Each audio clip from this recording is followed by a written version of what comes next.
नमस्कार. जवळपास जे स्टुडंट आहे नीट देणारे आजचे, तर ते काय सांगतायत की पेपर इझी पण नव्हता आणि टफ पण नव्हता. एक मॉडरेट मध्ये हा पेपर होता आजचा.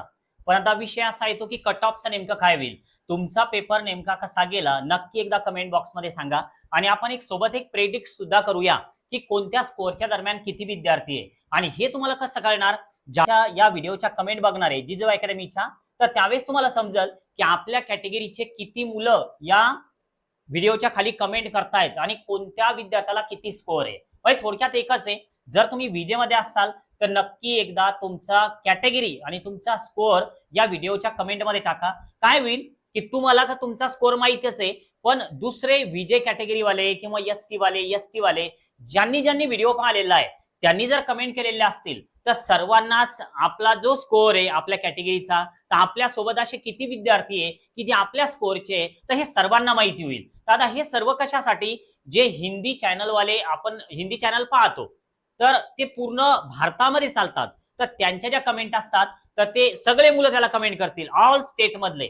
तर बाकीच्या स्टेट मधल्या कट ऑफचा आणि महाराष्ट्राच्या कट ऑफचा कुठलाही संबंध नाहीये, कारण महाराष्ट्राचं काउन्सिलिंग हे पूर्णपणे वेगळं चालतं. तर त्यामुळं जर महाराष्ट्रातले मुलं मराठी व्हिडिओ बघतायत तर ते नक्कीच महाराष्ट्रातलेच आहे. आणि तुम्ही जर तुमचा स्कोअर, तुमची कॅटेगरी जर का कमेंट केली तर याचा फायदा तुम्हाला तर होईलच, पण इतर विद्यार्थ्यांना पण समजेल की आपल्या कॅटेगरीमध्ये नेमके कोणत्या स्कोअरचे मुलं येत आहेत. याचा आता पुढे अजून काय प्रेडिक्ट करता येईल. एमबीबीएस करायचंय, बीएमएस करायचंय, बीडीएस करायचंय, बीएचएमएस करायचं, सगळं या व्हिडिओमध्ये आपण डिस्कस करूया. प्लॅन असतात वेगवेगळे.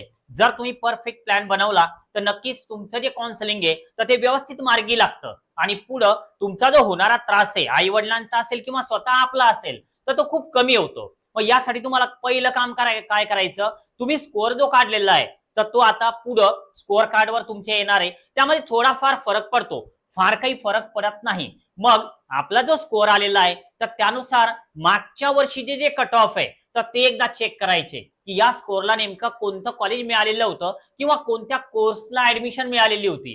काउन्सिलिंग करणं हे खूप सोपं असतं, फक्त याचं नॉलेज असणं गरजेचं आहे. आणि या दरम्यान जर तुम्हाला मला भेटायचंय तर तुम्ही भेटायला येऊ शकता, पण वेळ घेऊन या, कारण गर्दी एवढी असते की त्रास होतो, थांबावं लागतं. तर त्यामुळे व्हॉट्सअपला मेसेज करा. उद्या म्हणजे 4 मेला मी नाही, तर त्यामुळे जानेफळला 4 मेला येऊ नका. वेळ घ्या, व्हॉट्सअपला मेसेज करा, मी एक डेट आणि टाइम तुम्हाला सेंड करेन, तर त्या वेळेत तुम्ही ऑफिसला या.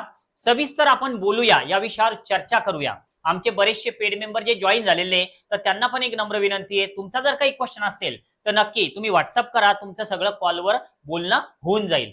आपण आता यानंतर काय करूया, तर आपले डॉक्युमेंट्स क्लिअर करू. डॉक्युमेंट्स क्लिअर झाल्याच्या नंतर आपला एक प्लॅन बनवूया सगळ्यांचाच, की नेमकं आपल्याला कुठं काय करता येईल, एमबीबीएस साठी कोणते प्रयत्न करता येईल, बीडीएस, बीएमएस, बीएचएमएस, 4 प्रकारचे जे कोर्सेस आहे की जिकडे आपण इंटरेस्टेड आहोत, तर त्यासाठी खर्च किती येतो, टोटल त्याचं हॉस्टेल मेस किती लागणार आहे, कोणत्या ठिकाणी ते कॉलेज आहेत, यानंतर 1 बाय 1 आपण व्हिडिओ बनवत जाऊ. पण हे व्हिडिओ तुमच्यापर्यंत पोहोचण्यासाठी तुम्ही चॅनलला सबस्क्राईब केलेलं असणं गरजेचं आहे. तर त्यामुळे नक्की सबस्क्राईब करायला विसरू नका. आज आपण थांबूया. Okay, bye.